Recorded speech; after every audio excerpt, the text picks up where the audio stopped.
Richard Onyonka has declared kubuli aribu governor, tari kubuli MP. I don't know tebanga the second person who came second 2022, Mungo Magara. I think they're having a formation.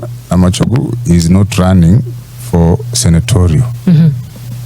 Now, unless Onyonka Tevirenga, Teyobo governor, lakini as for now, Onyonka is running for governor, not senate. Right. Vacant, and at the moment, what arrangement? I think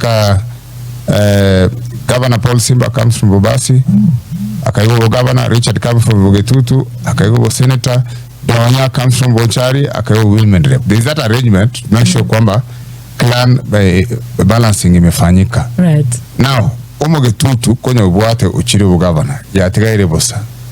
Ono igonga enda kubuli MP ntigo senator bole bosa ego at the moment na no Mogetutu ke buate. Right. Na enda hata banga under Jubilee. Right.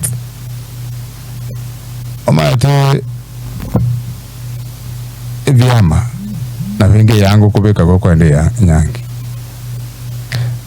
Na bora hata ene suti kubeka, ene t-shirt kubeka, ero yanga gete kubeka. So it's a political vehicle, but you must believe in that political vehicle. Not Ebaiga. I was among the founding members of UDA. We were the people started the bottom-up economic model in Naivasha. I'm among the founding members of ODM, where the people came with the manifesto of ODM.